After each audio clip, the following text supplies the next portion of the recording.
Up yours, woke moralists. We'll see who cancels who. My anus is bleeding! He can't sit down. They call them dumps, big massive dumps. Got a flame coming out of his butthole. Beta male. Get in a long tube with a bunch of demons. Don't you ever do that. Don't you ever do that. I tell you don't do it. Oops. We're under attack. It is an alien force, not of this world. It's not human intelligence. Bullshit.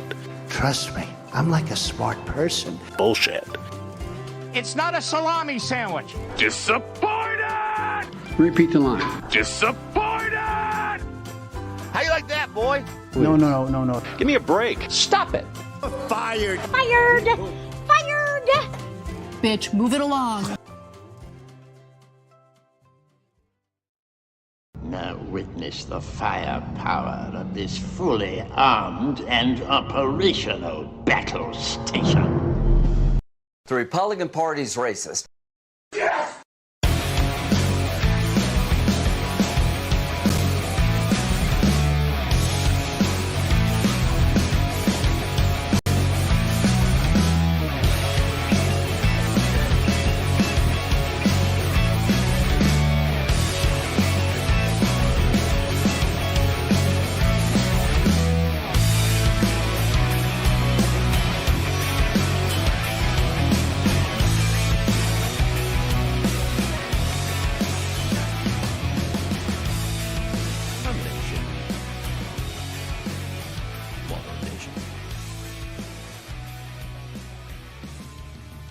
It's Monday.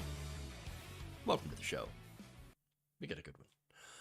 Or should I say a disastrous one? Not because the show would be bad, but we are going to talk about a lot of bad things. As normal. As usual. We have a lot of Texas stories. Texas, are you okay? There's some stuff going on in Texas. And it's not good. We have a mass shooting. Of course, it's America, so. USA. USA. USA. We also have, another, not really mass shooting, but mass death as a result of, let me get into the story here. But it appears that there was someone targeting migrants from Venezuela. So, Jesus. We have that. We also have a sex scandal. Yes, a Republican. Another sex scandal for another Republican who describes himself as, of course, Christian. Oh, interesting. Strong family values. Family values Republicans, everybody. Then we're going to go into a discussion about crime. Yes, we're going to talk about crime. And then we have a Republican in Oklahoma who thinks, hey, you know what schools need? More Bible. Oh, great. So we're going to talk about that.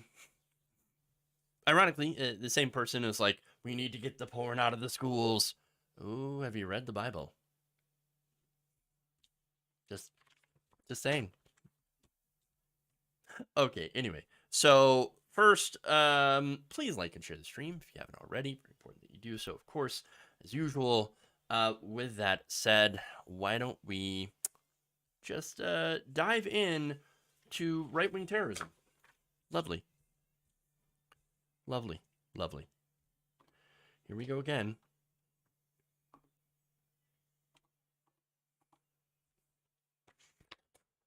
Okay. How about more cowbell? We don't have any more cowbell. Sad. Baby. Okay. No, this is a serious story, so obviously prepare to be depressed. Over the weekend, a gunman armed with an AR-15 and body armor opened fire at a Texas mall, killing 8 people, wounding 7 others. Now, of course, you might think, well, okay, here we go, another mass shooting, literally America. what's the big surprise? USA, USA, USA. Okay, so now what's more interesting about this is the possibility of political motives. Now, the man who opened fire is identified on Sunday as 33-year-old former security guard named Marcio Garcia. So police are investigating. They said, well, we don't have an official motive for this yet. We're still investigating the details. That said, law enforcement sources told the Daily Beast that specifically they're looking into whether or not this is a case of right-wing extremism. Why? Well, turns out the man in police believe killed at least 8 people in a mall in Allen, Texas on Saturday afternoon wore a tactical vest with the words RWDS. So it's a patch on this tactical vest, according to sources telling the Washington Post on Sunday. Now, what is RWDS? What do you mean? What does that stand for? Well, appears to stand for Right Wing Death Squad. I mean, you really can't get clearer than that. Oh my God! He admitted! That is a popular insignia among white supremacist neo-Nazis and members of paramilitary organizations. Additionally, 2 senior law enforcement officials told NBC News that Garcia both consumed and posted neo-Nazi and white supremacist content on the internet. Gee, I wonder what he believes in. Yeah, weird. According to FBI records obtained by Rolling Stone, his social media accounts contain hundreds of postings of images to include writings with racially or ethnically motivated violent extremist rhetoric, including neo-Nazi materials and materials espousing the supremacy of the white race. The outlet also reported that Garcia may have had ties to a local neo-Nazi group. Weird. I just can't figure out where all this violence is coming from. It must be Antifa. Must be the leftists. Yes, yeah, they're the ones. Yes, of course. No. Here we have another violent white supremacist who espoused violence, going off and, big surprise, doing violence. It's not like we didn't see this one coming. This has been happening a lot. I mean, first, again, we have the issue here of the far right that radicalizes people online. And another issue, especially in places like Texas, their politicians make it easier for people to access high-powered weaponry. I mean, I think it's pretty clear what's going on here. Not hard to figure out. Either there are politicians that want this outcome, or they're the dumbest people on the planet, and I don't think they're the dumbest people on the planet. Look, we've gotten to a place where there are people out there that don't care about dead children when it comes to guns. So if dead kids don't matter to them, why would anyone else matter to them? We see it over and over again. We have a far right in this country that is steeped in violence and can't wait to do violence against the vast majority of this country in order to get their way politically. And yes, there are groups out there who are more than happy to be foot soldiers. There are people out there more than ready to be martyrs for their cause. That's dangerous. The fact that there is a right-wing death squad patch on people's tactical vests, and that's unironically. It tells you exactly what you need to know. This patch has been seen at marches and protests, right-wing marches and protests. It has been seen during the Capitol insurrection. Let me show you just an example. And that's what it looks like on a member of a right-wing militiaman. On December 12, 2020, several members of the Proud Boys, which the Southern Poverty Law Center defines as a hate group, wore RWDS hats and patches as they gathered in Washington, D.C.'s Freedom Plaza to hear, who else? White supremacist Nick Fuentes. To hear him speak. Gee, I wonder what he was going to talk about. I don't know, probably something about how he thinks Jewish people are running the country or the world. That's basically Nick Fuentes for you. Now, he also, at another rally several days later, according to the Southern Poverty Law Center, more Proud Boys were spotted bearing the acronym on their tactical vests as they burned a Black Lives Matter banner.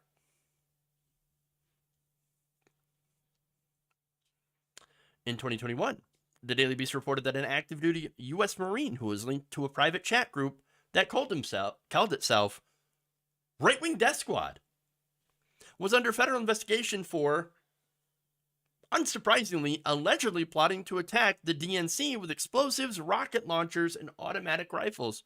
Gee, I wonder who the violent ones are. The phrase also appeared on the now defunct subreddit r/thedonald, where users frequently discussed going, quote, full RWDS on racial and religious minorities.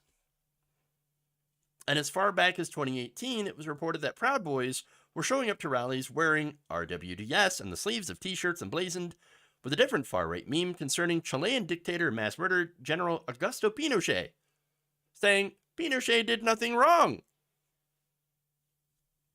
You know that reference, right? It references a program of extermination. I mean, all of this is pretty clear. If you're supporting something that says RWDS, you're telling us exactly who you are. You're a right-wing extremist. You're a member of a right-wing death squad. Death to who? Anyone that doesn't agree with them. They're telling us who they are. And they're also arming themselves and training themselves by going into the military. Garcia was in the U.S. Army until 2008 and was discharged over mental health concerns, according to WFAA. So there is an extremist problem in this country, a right-wing extremist problem.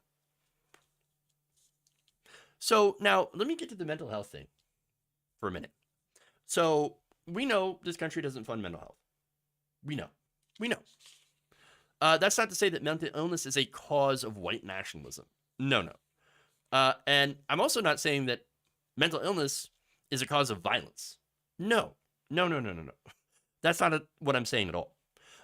But there is the fact that there are some people who could be more prone to receiving this, right-wing, far-right indoctrination, right? To being radicalized due to maybe having mental illness or dealing with the stigmas attached to it.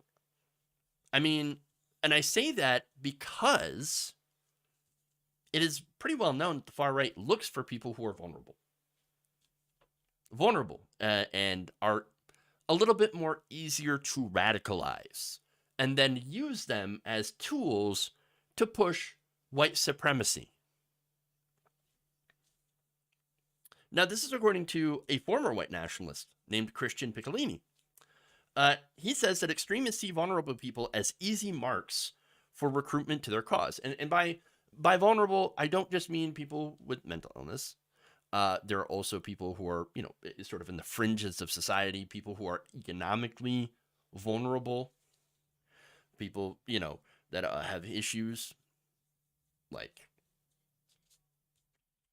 social relationship issues, things like that. Anything that can put you in a little bit more of a vulnerable position, a little bit more of a headspace that could allow someone who is very unscrupulous to come in and manipulate you, feed you false information, and more importantly, provide community. At least this is according to Piccolini.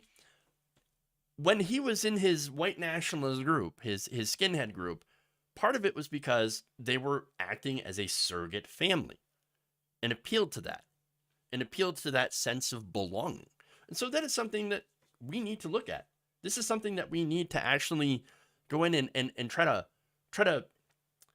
head off white supremacists by being, again, a little bit more not welcoming of these ideas, but welcoming of people who are vulnerable in vulnerable positions before they are reached by white supremacists, before they are reached by the white nationalists.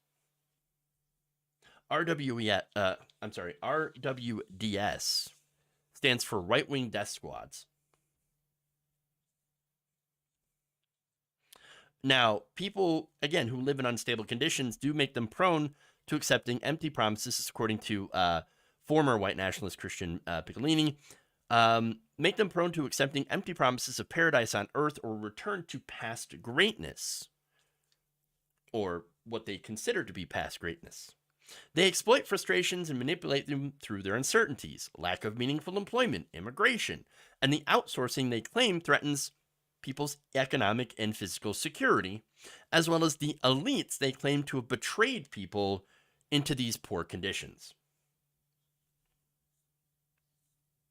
And he also says that those at risk of losing something are often more susceptible to radicalization than those who don't have discernible means or who feel overwhelmed by everyday survival.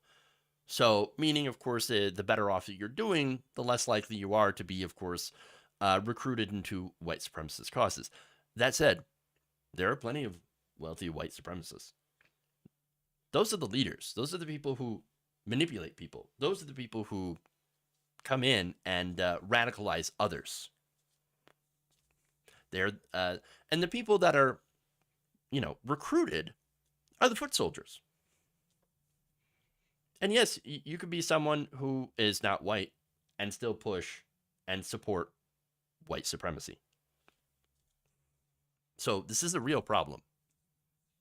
And it's not one that's going to go away by ignoring it. You have to put the spotlight on it, you have to talk about it, and you have to talk about the issues that lead to it if you actually want to solve the problem. Okay, let's move on.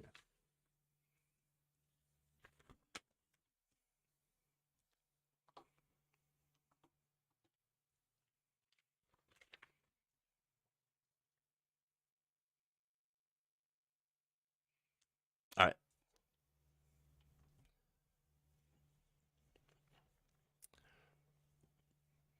Eight people are dead and 10 were injured in the border town of Brownsville, Texas, after a driver ran over a group of pedestrians on Sunday. According to police, the incident occurred around 8:30 a.m. at a bus stop across the street from a homeless and migrant shelter named Ozanam Center. An investigator with the Brownsville Police Department told reporters that 7 people that were hit were dead on the spot, and 1 person was killed later. The driver of the vehicle was identified on Monday as 34-year-old George Alvarez. So let's get into the details about this guy in his rap sheet. So now, we'll get to his rap sheet later. This is the charges. Brownsville Police Chief Felix Saceda said that Alvarez has been arraigned on 8 counts of manslaughter and 10 counts of aggravated assault with a deadly weapon, and is currently being held on bail of $3.6 million. Alvarez was also said to have not been cooperative with law enforcement, giving them several different names. And also, there is the possibility that this attack was intentional. So, I say attack. I think it's an attack. I think it was intentional. But police are saying, oh, no, we don't know that. Now, the victims were mostly Venezuelan migrants, men who had recently arrived. One, named Julius Herrera, said he and his friends were sitting on the curb waiting to go to the airport when the car came barreling into the group. Eder Hernandez said he and others detained the driver as he tried to flee the scene. Oh, I'm sorry. Let's go back to Herrera here. We were going to the airport and it happened unexpectedly because a woman in a car passed by us and advised us to separate. And moments later, the killer was coming in the car, gesturing and insulting us. Eder Hernandez said he and others detained the drivers who tried to flee the scene. Another man told the Times that the driver was shouting anti-immigrant insults at the group as he tried to get away. Wow. Okay, so now law enforcement says, oh, we're still doing the investigation. We're waiting to get the toxicology back. And they declined to confirm whether or not he had uttered anti-immigrant comments during his arrest, which again contradicts witness statements. But again, based on what the victims told the police, can't really rule out a hate crime. Now, we don't know the details. I don't know if there was a political motive. I don't know. I don't know if there were drugs or alcohol involved. I just don't know the details.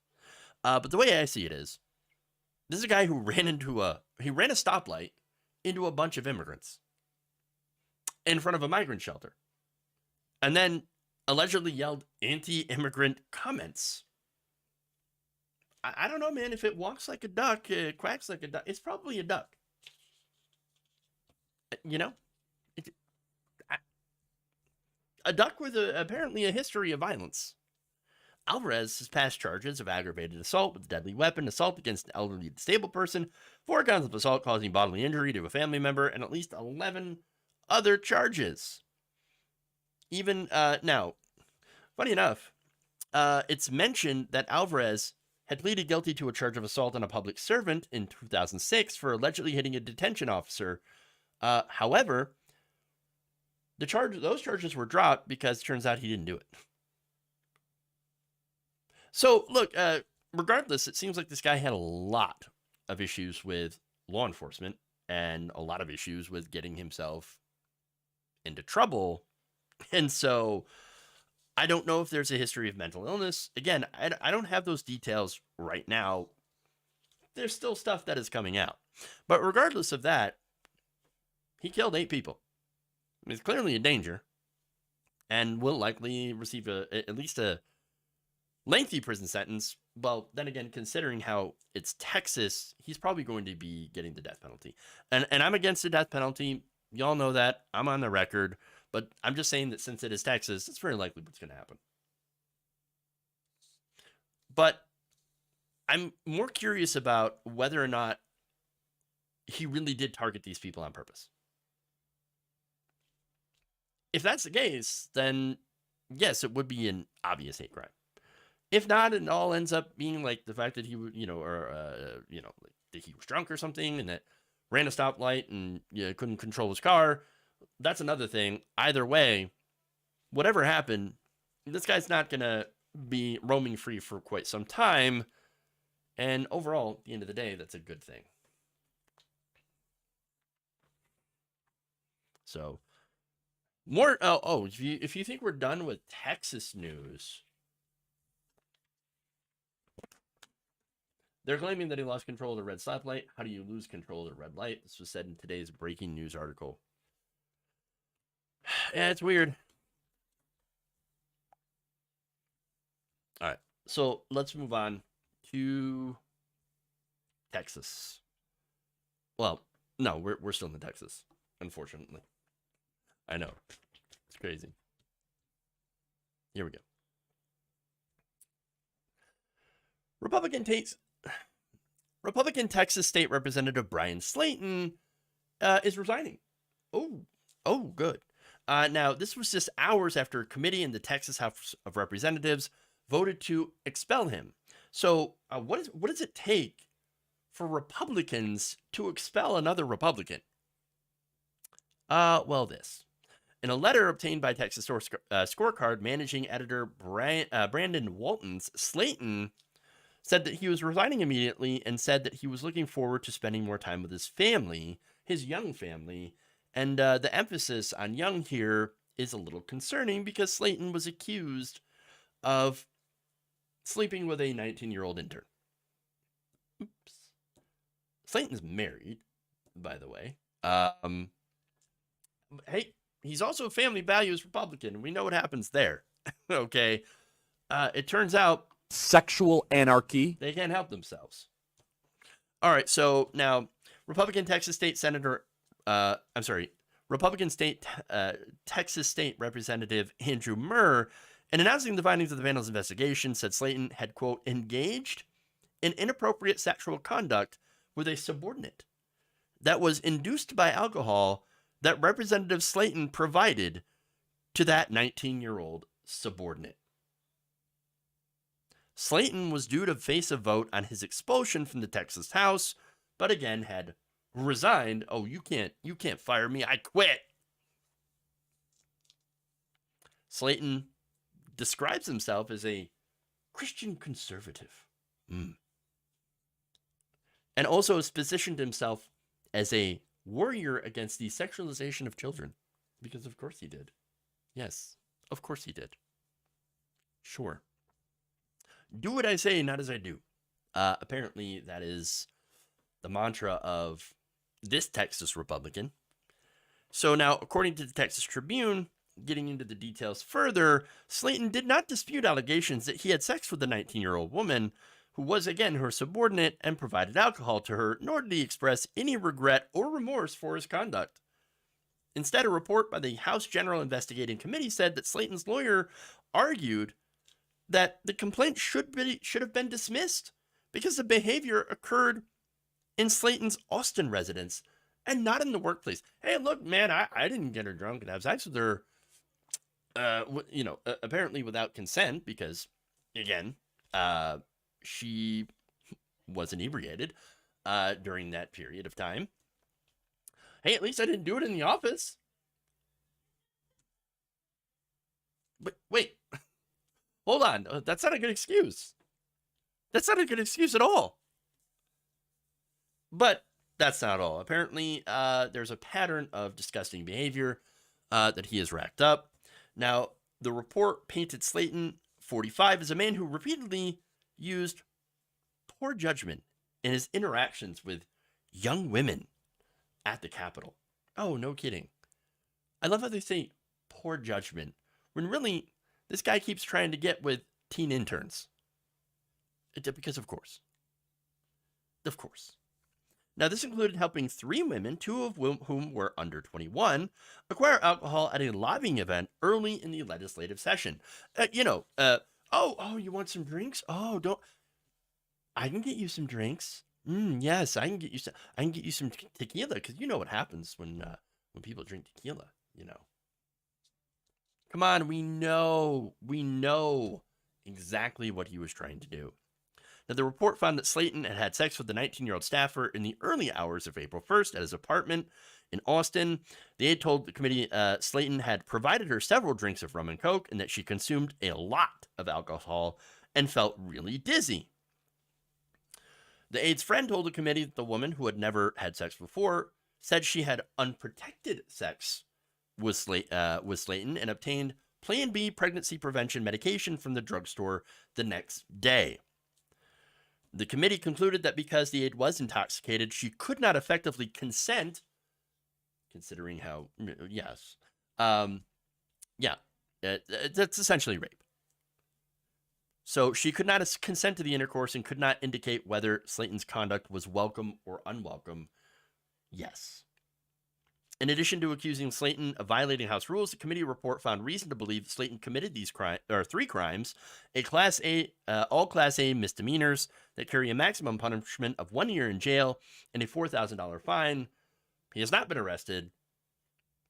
He just no longer has a job at this point. So, now, okay. The other crime, by the way, is providing alcohol to a minor and abuse of official capacity, which occurs when public servants violate a law relating to their office or employment. Official oppression, which can occur when a public servant intentionally subjects another to sexual harassment. And the committee also found reason to believe that Slayton was engaged in unlawful employment practices in violation of state labor laws against sexual harassment. Gee, weird. I thought this guy was supposed to be, a good Christian conservative. Huh. Now, the irony here, by the way, again, there's lots of ironies in the story. But Slayton actually voted against Plan B.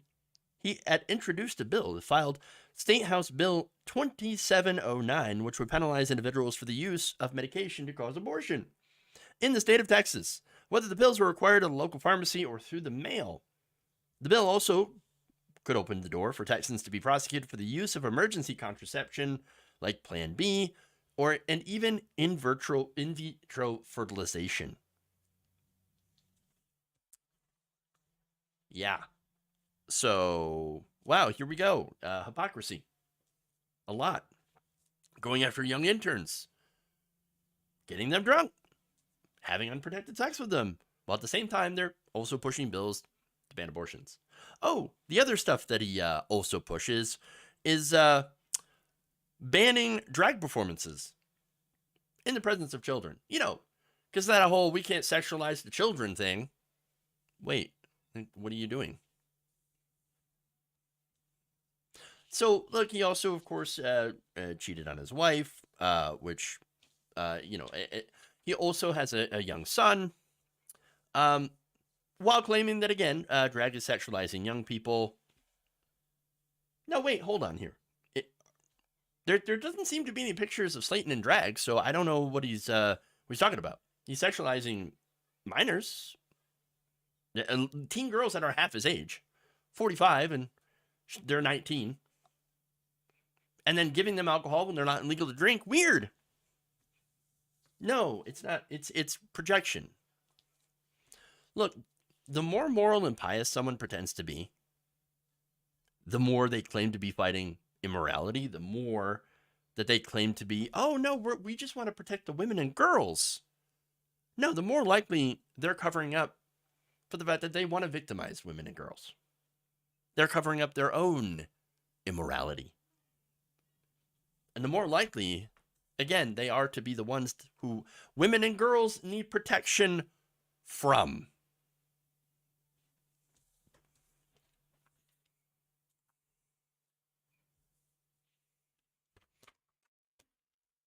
Don't even get started on Oklahoma. Oh, I will. Oh, Oklahoma. It's coming. It's coming.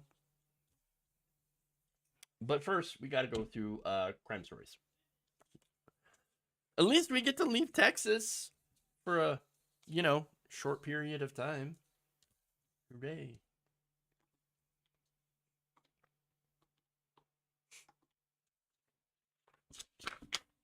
Nope, Oklahoma's today.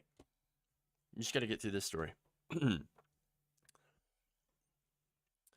Congressional Republicans love to criticize progressives and progressive policies for crime.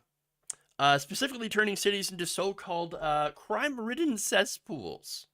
So you got progressive prosecutors, you got the far left Alvin Bragg in New York. Look at all the crime in New York.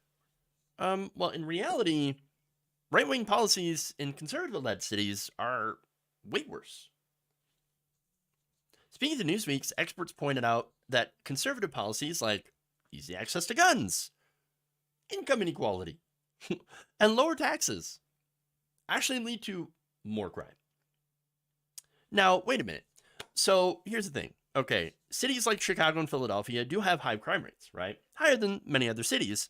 However, places like New York and New York City and LA actually have crime rates either on par or lower than smaller cities led by the Republican Party. So, for example, conservative cities like Jacksonville, Florida, Tulsa, Oklahoma, and Miami all reported higher crime rates in 2021 than New York City. Now, we know during the pandemic, 2022, there was a huge increase in murder rates in, for example, New York City. And then way back down. So now, experts told Newsweek that there are several reasons Republican-leading cities are experiencing higher crime rates. Now, that said, there are factors that both Democratic cities and Republican cities have in common. Obviously, there's issues with poverty. There's issues with policing. And so let's get into the poverty part, okay? Now, according to Maria Cherney-Bezeo, an associate professor of criminal justice at the University of New Haven, told Newsweek that if you want to eliminate, crime, or a huge percentage of it, go after poverty. People who grow up in poverty are more likely to turn to violence when they are teenagers or young adults. Now, she said that lawmakers of both parties could seek to reduce crime by investing in social programs like daycare for children, which are the most consequential policies when it comes to the reduction of crime. So, yeah, look, it makes sense that if people are desperate, they're more likely to turn to criminal activities. That makes sense. Okay?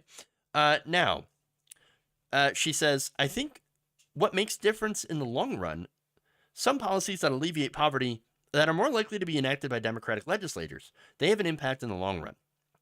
So basically, she looks at some of the Democratic cities that have a little bit better safety nets and says, well, that's why they have a little bit lower, a little bit lower crime rates than right-wing cities that do not have these higher or better safety nets.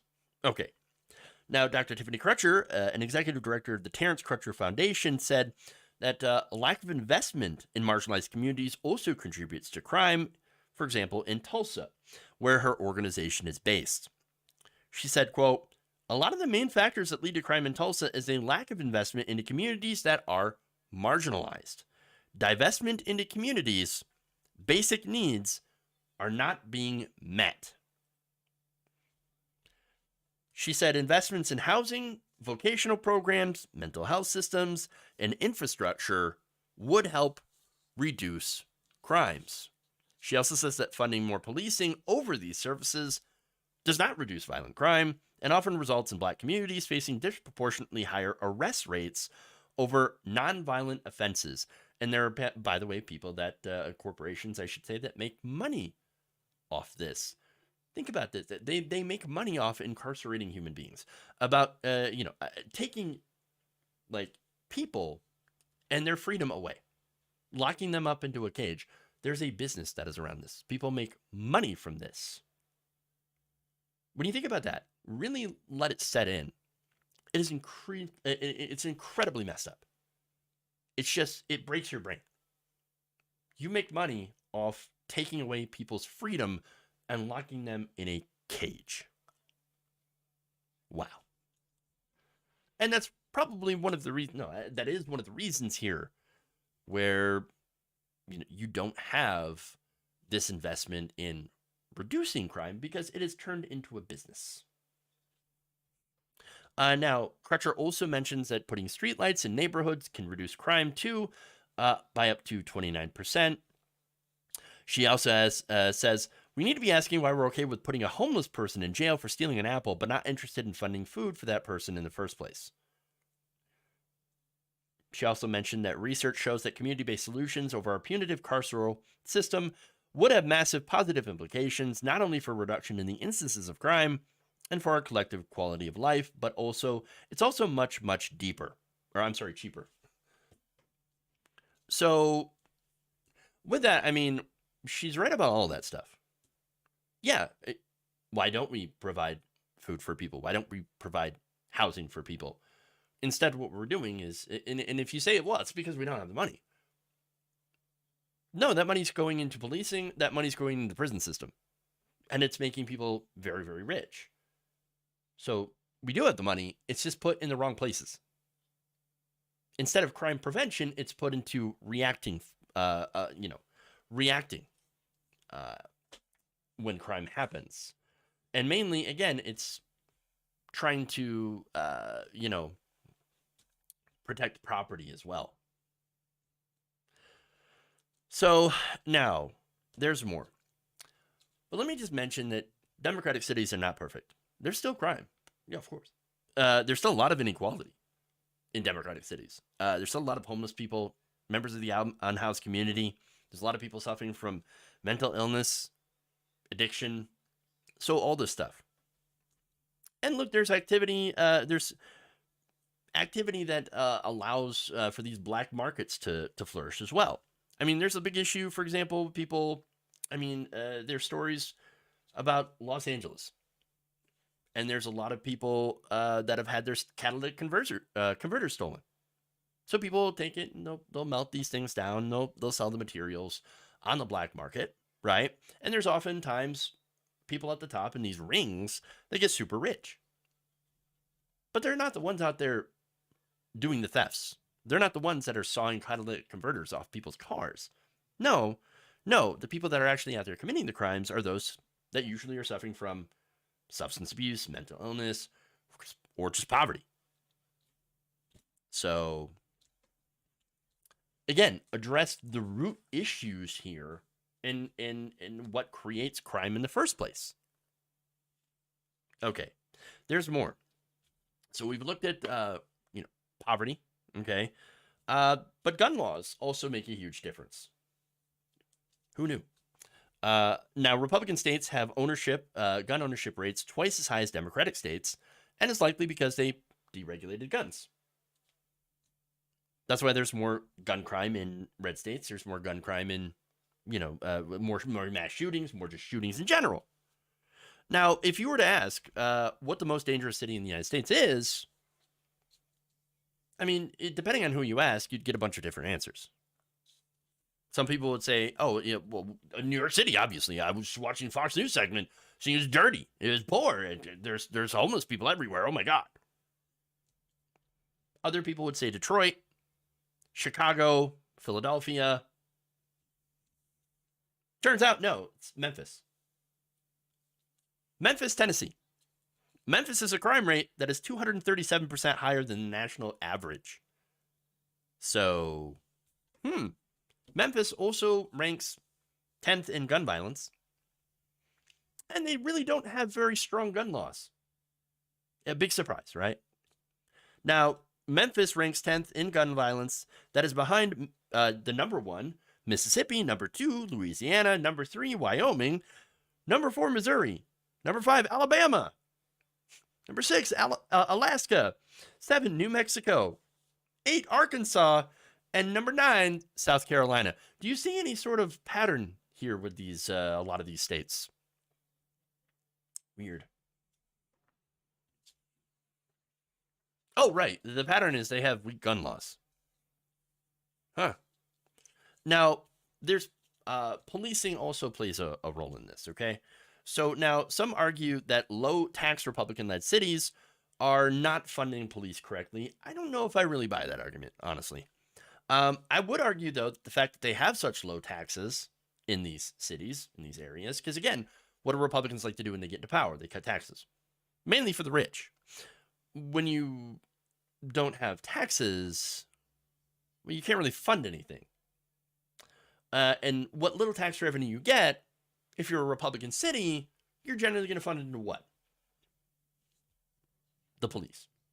So basically, all the money going to their police budgets and nothing for anything else. No safety net, no, programs, things that allow for, like public works, after school programs, things that actually help reduce crime.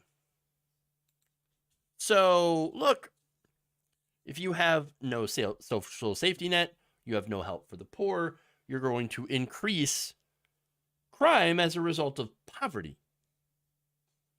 Now, look, the type of policing, though, that they did mention was important. According to Hannah Love, a senior research associate at the Brookings Institution, she said cities embracing tough on crime policing measures are counterproductive, and that we're not exactly surprised here. Okay. Look, in places, she says, that take a more punitive approach to addressing violent crime, sometimes those approaches can exacerbate the causes.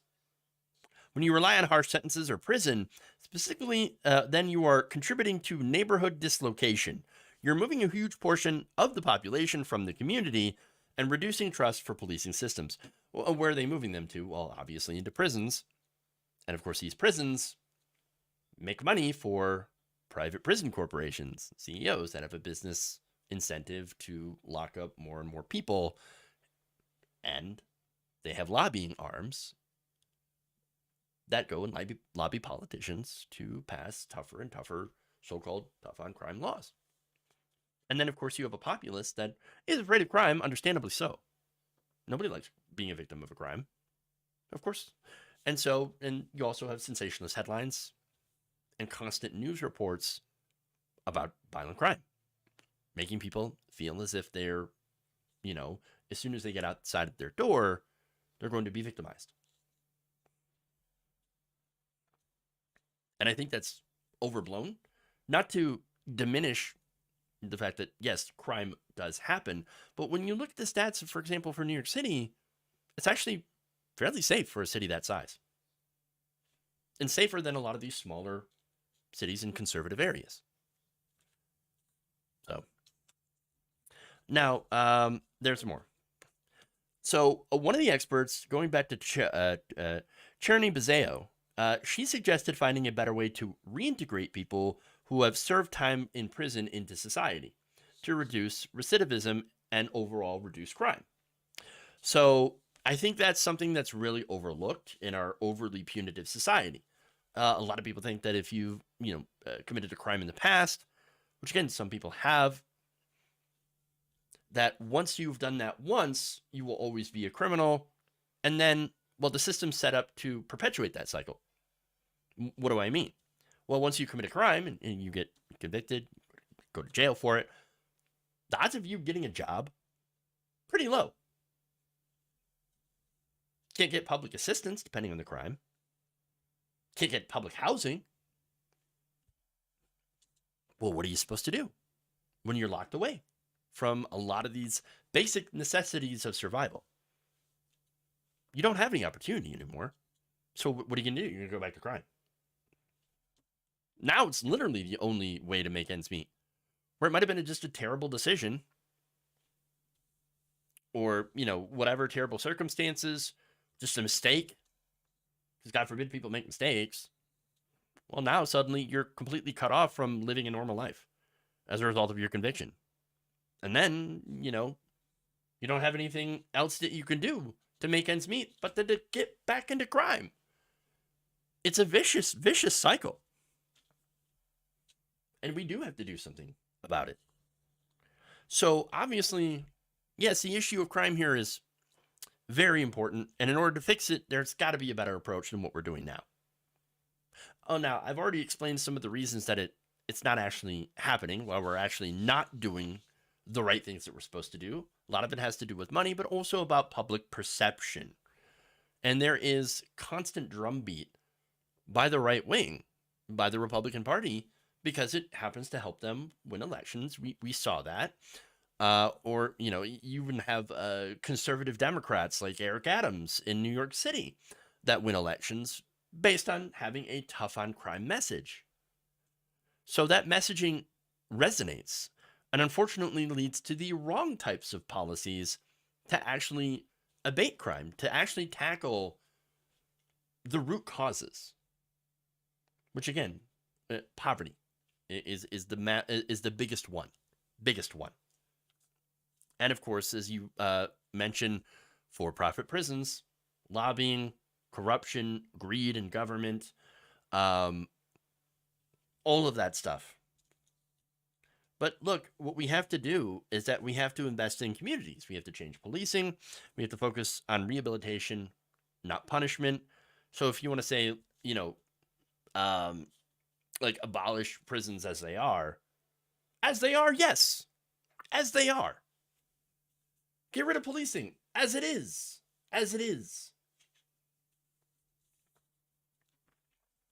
But there has to be some sort of changes that are made. And yet, even though, there are issues, again, with Democratic-led cities, they're still apparently doing better than Republican-led cities. So they're a little bit more on the right path. But that's not to say, too much. That's not saying too much. Okay.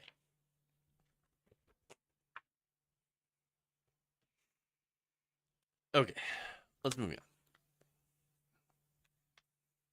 No Pell Grants if you're busted with a joint. Can't get any housing. Everyone does background checks now. It's unfortunate. More than that, actually. Yeah, can't live. What do you do when you can't live in society?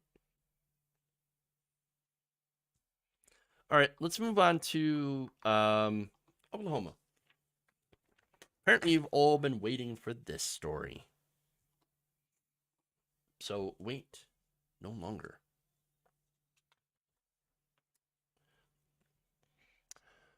Oklahoma's superintendent of public schools wants the Bible to be taught in history.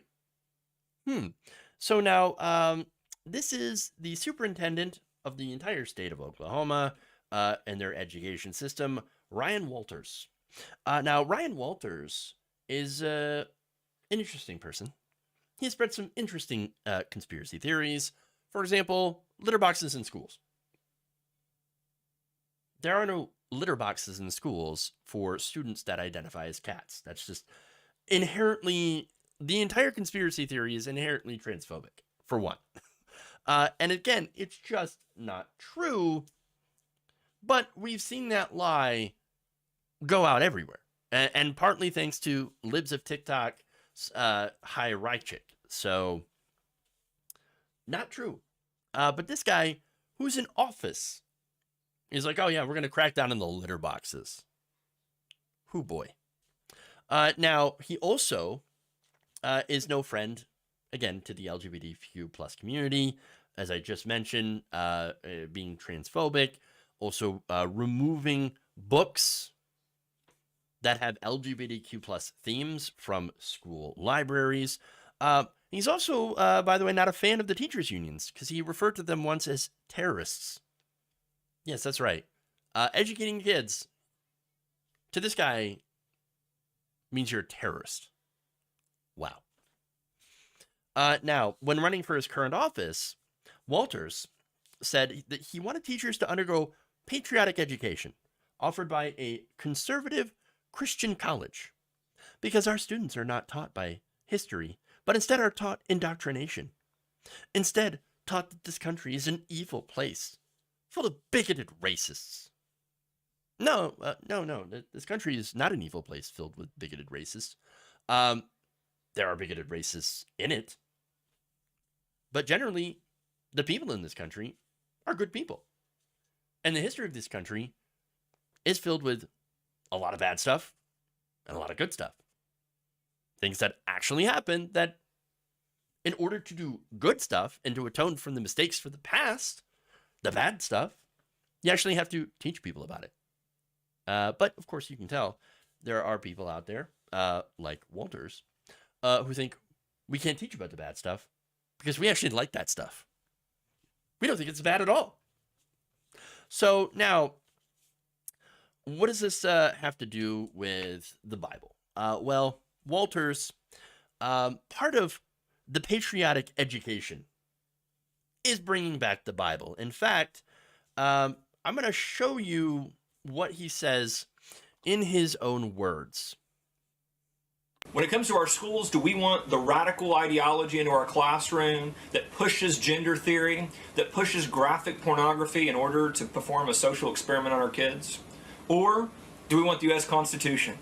Do we want documents like the Federalist Papers and the Bible so that our kids understand our history and how our government was put together? Those core fundamental principles that have made us the greatest country in the history of the world. Real Americans know that we've got to support our kids by giving them a great understanding of our history. Radical leftists in the Biden administration, they would prefer to sexualize our kids. Wow. So, now look, we know this is classic projection, right? How dare you indoctrinate students? We will now indoctrinate our students. Wait, what? What? Wow. Okay, wow. And also, as some of you point out, wait, real Americans? What are you talking about? We're real Americans. What is this? So there are layers of awfulness for this person. So now that said, the nonsense idea of, oh, the Biden administration wants to sexualize the children, again, is just complete and utter ridiculousness. I'm not even going to spend a whole lot of time on that because let's talk about something different. The right loves to say that we love the Constitution. We know the Constitution. Oh, liberals, they hate the Constitution. No, you hate the Constitution. If you read it for a second, you would know. It's in the First Amendment. There's the Establishment Clause. You know what it does? It prohibits the establishment of religion by the government. The government runs the schools, okay? That means you can't bring religion into the schools. That you can talk about, this is what this person believes. This is what, this religion believes. That's totally fine because that's educational. But when it goes into, let me just say that I don't believe that if this guy brings the Bible into school, he's going to say, well, this is what this Christian doctrine, and it was established by this year and this day. No, they're going to be like, Jesus is the one. He's the savior of all mankind. No, that's what they're going for. Literal indoctrination. Now, here's the thing. The Constitution, as he mentioned, is already being taught in schools. I mean, I remember learning about it in school. I mean, it's in the schools. Who took the Constitution out of the schools? Please tell me. Please tell me. Nobody. Nobody. It's still there. Now, the Bible is not in schools, and it shouldn't be in schools because it is a religious text. And by the way, under their own ideas, under their own definition of pornography, right? Because again, people like Walters are going around saying there's so much, we got to get the pornography, we got to get the pornographic materials out of the schools. Let me see. You see that? You see that? It's all in there. It's in there. We got to get rid of it. We got to take it out. Okay, well, the very book that you want to bring in also has pornographic themes.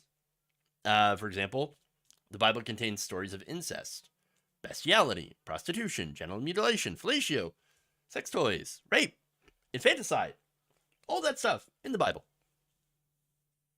The book also contains passages supporting slavery and advocating for the murder of LGBTQ plus people and women who have premarital sex. So I don't know. It seems weird that you want this in the schools. I mean, and then pretending that you're doing it because you want a real education. No.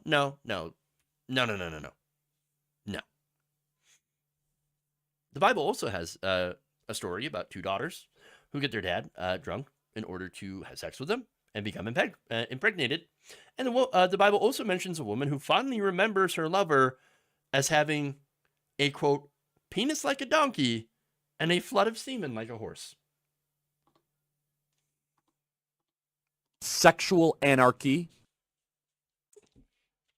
I mean, testicles. Tighten up my meat. That's in the Bible. Tallywhacker. I'm just saying. It's there. It's there. Hey, but that is okay. But books like And Tango Makes Three, story about penguins, two male penguins raising a third baby penguin. That's inappropriate. That's what Republicans say do not belong in our schools. One of the books that they tried to ban. Okay, then. Wow. But here's the thing, right? The right wing keeps conflating on purpose sexualization and gender identity and orientation. Okay? Those are different things. Gender identity is not sexualization. Having an orientation is also not sexualization. Now, a good example of that is when Oklahoma Governor Kevin Stitt accused the state's PBS TV station of indoctrination and overt sexualization of kids because a child's cartoon featured a lesbian character. Ooh, wow. Wow. Stitt also signed an anti-trans and possibly unconstitutional bathroom bill in 2022, and recently signed a bill making it a felony for a doctor to provide gender-affirming care to trans youth, putting trans children, of course, in danger. Now, getting back to Walters, who works for Stitt. In early April, he announced rules banning pornographic material and sexualized content from public school libraries, which, of course, does not involve the Bible, but instead 190 LGBTQ plus titles. The new school rules Walters introduced in April would also have required schools to notify a student's parent if the student mentioned wanting to change their pronouns or gender identity. Now, it turns out some of these rules unenforceable, according to the state's own Republican Attorney General. This is Gentner Drummond, who issued a binding opinion voiding Walters' new rules as unenforceable because state legislator hadn't authorized any state agency to create new rules on banning books or notifying parents about gender identity. But I'm sure Republicans in Oklahoma are, working up to that, creating whole new bureaucracies, big government, if you will, with the sole purpose of, basically eliminating LGBTQ plus people from society, at least in Oklahoma. That's generally the whole thing that we are seeing. Big government. I remember when Republicans used to rail against big government, and now they're creating the biggest government of all. The ones that get into your personal life. And now Stitt had appointed Walters as his state's education secretary in 2020. And while serving in that post, Walters received approximately $120,000 in annual pay to serve as the executive director of Every Kid Counts Oklahoma. Funny how they go by that name and push explicitly anti-trans stuff. Yeah. So this group, largely funded by advocates for expanding taxpayer-funded private charter schools, which are, again, religious.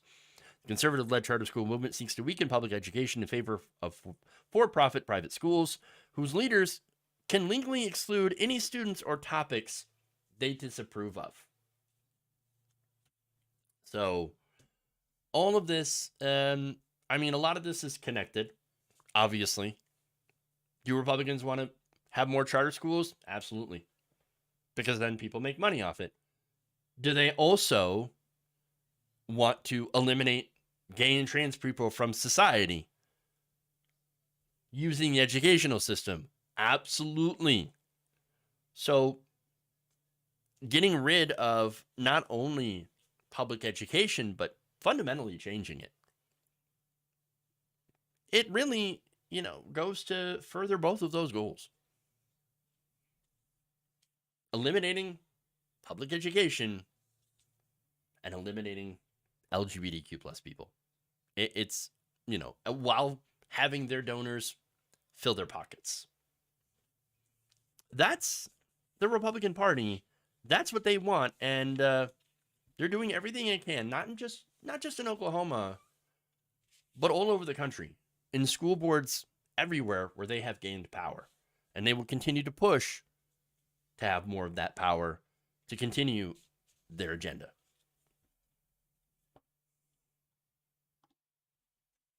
Okay. That's all I got for today. Okay. I'm working on a video about privatization of education, teacher-funded classrooms, and fascism that I hope to get out this summer from a teacher's perspective. That sounds very interesting, Miss Frizzle. I'll have to check that out when it gets released. Definitely. Okay. Purity police, anybody? Oh, yeah. Oh, absolutely. Absolutely. It's telling that they think a gay character is sexualization. Exactly. That's the conflation that we hear. And I think it's not an issue of, not understanding it. No, they understand it. They don't care. They want to conflate it on purpose. That's the whole point. Okay. Anyway, thank you all. There's been more anti-trans bills in the last 6 months than the last 2 years combined. Exactly. They are trying to erase trans people and LGBTQ people overall. And that's why I continue to point that out. It's not culture war anymore. No, it's very, very serious.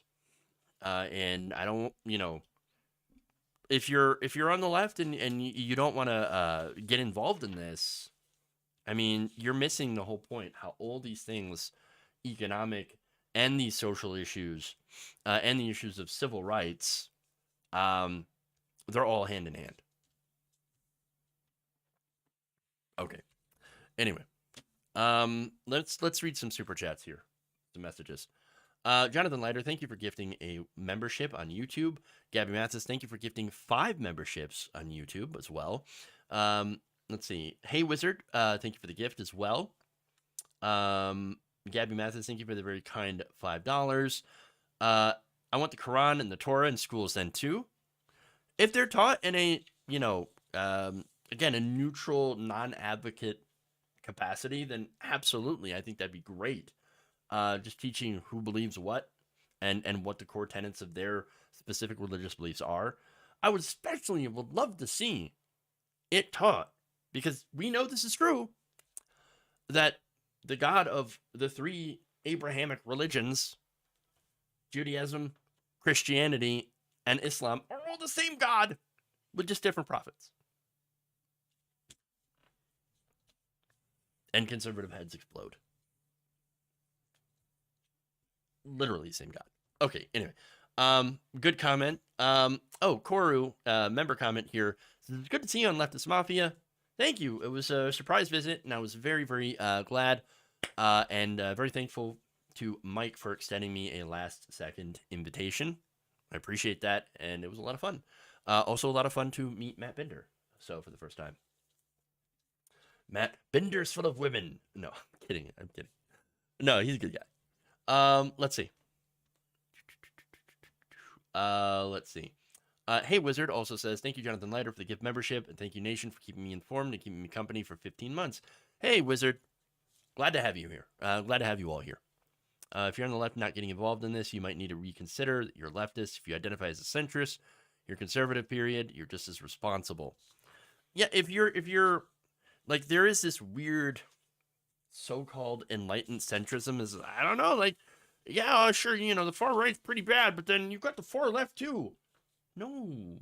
Far left, what are you talking about? Far left. Not a thing. It doesn't exist here. It just doesn't exist here.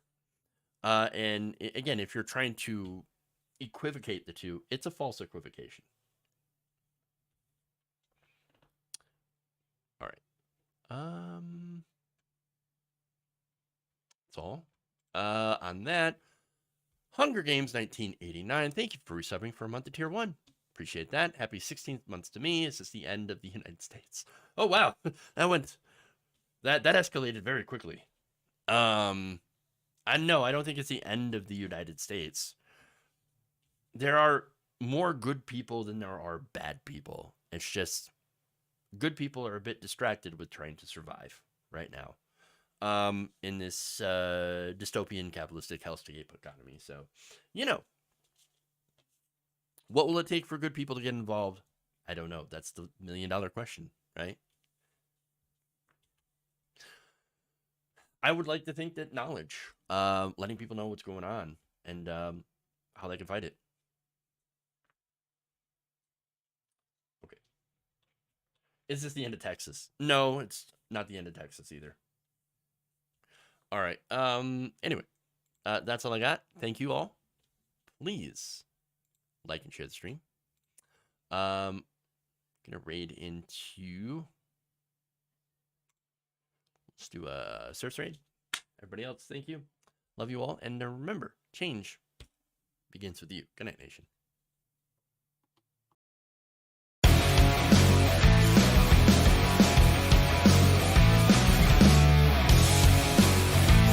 There's some whores in this house. Wet ass P-word.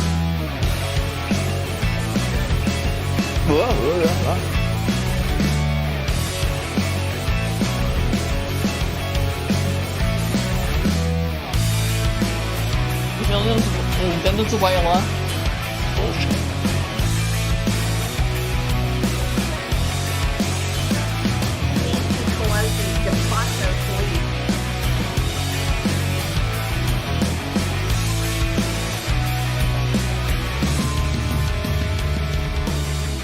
They're kicking me out the door. They're kicking me out the door. USA, USA, USA.